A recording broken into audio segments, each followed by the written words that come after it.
Hey guys, did you know that may part 3? May part 3 ang ating vlog. Pinas call center versus call center dito sa Australia. Tara, let's go! Nakalimutan ko kasi Azinja.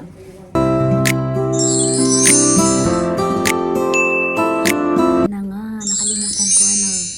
So, sa Pinas, meron tayong Yossi area. Siyempre yun yung parang lang center. Mga agents, tinatawag. So, makakarelate. So, wala kami ditong ganun. Wala kami Yossi area. So, si Australia, lalong-lalo dito sa Tasmania, isa kami sa may pinakamalinis na air sa buong mundo. So, pinagbabawal dito ang vape recently. Pero ang Yossi talaga, wala. May mga designated Yossi pero bihira. Ganyan. Tapos, wala kami ditong 13th month pay, 14th month pay, 15th month pay. Hindi na ba? So, kayong dyan sa Pinas, meron kayo. What if kayo? We do not have any sleeping area here, but we do have a shower area. Yeah? Tapusin na natin itong part 3 na to, no? Habang tayo ay kakain. Lunchtime natin, ano? Speaking of lunchtime, pag morning tea, afternoon tea, and the lunchtime, pwede ka nang mag-ox lunch or ox break 3 minutes before or prior your time. So, yan siya. May pa-free food kami ngayon. Alam mo naman, basta mga free, no? Lalo na kung pagkain. So, I am happy.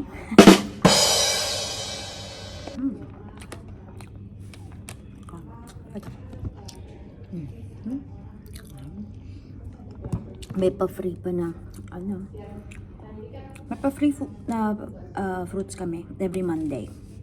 So, yung banana, wala na yun kasi talagang yung mga tao dito mahilig sa banana. Kasi syempre, nakakabusog.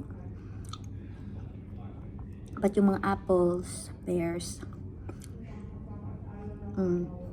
strawberries, and blueberries, hindi masyadong fun. Ako, mahilig ako sa blueberry, pero, you know, every time kasi may free fruits, hindi ako nakakakuha kaagad. So, ubos na. Kaya makakalimutan ko na, no? Meron pala kami ganun. And then, pag-usapan natin yung ano, yung sahod. Yung sahod dito, every Wednesday, every fortnight. Dun sa, teka lang, parang nakabukas pa pala yung aking ano. 1 second. So, kapag sa Sydney, nawala ako sa ano ko. Sa Sydney, every Friday yung sahod. Pero dahil ABN ako nun, monthly ako dahil. Monthly ang lahuran. So, alam mo yun, pag ipik ang tao, ang monthly sa'yo, hindi ubra. Check to pay, check ang peg. Dito, yung trabaho ko sa Tashi, every Wednesday ang sahod. Tapos every fortnight. Ano yung fortnight? Every 2 weeks. Kasi sa Pilipinas, diba, every 15th and 30th, kansiyanas katapusan. So dito, every fortnight, every 2 weeks. So, kunyari, ngayong April, 5 Wednesdays. So, yung na-compute ko na no? First Wednesday sa sahod ako. Middle Wednesday of the week sa sahod ako. Middle Wednesday. Basta 5 Wednesdays, no? The first, third, and fifth Wednesday sa sahod kami. So, depende kung ilang Wednesdays meron every 2 weeks. Sana na-gets nyo. Sana maayos ang aking paliwanag, no? Ganon. Tapos, pag mag-leave ka dito,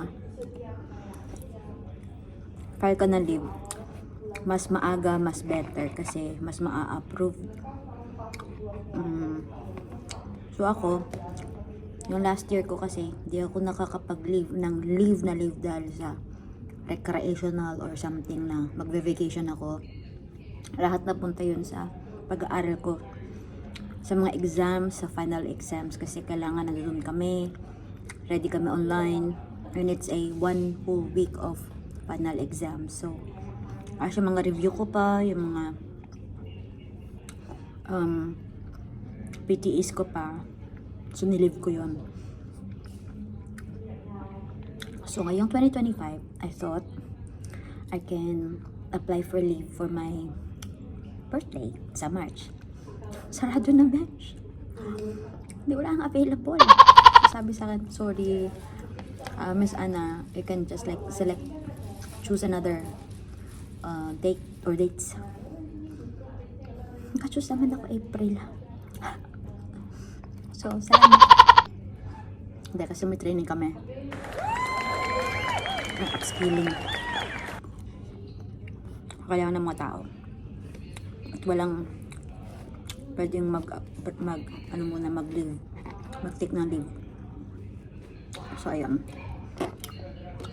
And then, pag kunyari lang, mag-resign ka na, at least 2 weeks of notification or notice. Magpaalam ka. Ulit sa Pilipinas, mag-e-AWOL. Magko-call center happen. Kasi hindi. So, may mga kilala akong na ganun.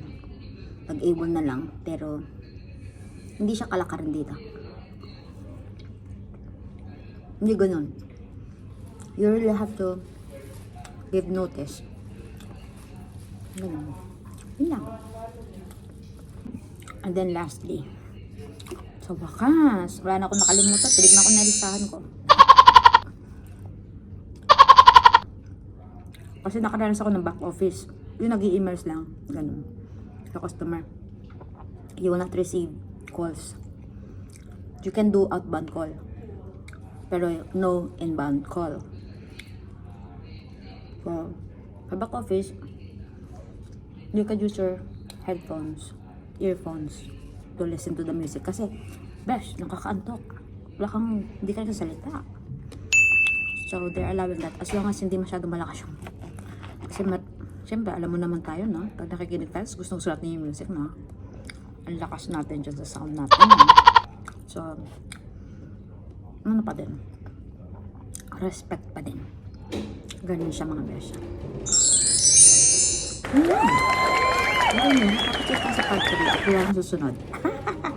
Ibang topic na dahil. Magkita-kita ulit tayo sa next kong vlog. Maraming salamat, mga besh. Kakain muna ako. Enjoy ko muna ang free. You know. Basta food talaga. Happy ako dyan. Mas marami akong energy. Alright, see you again. Thank you for watching. Magkita tayo ulit sa next kong vlog, okay? Next kong vlog. There you go.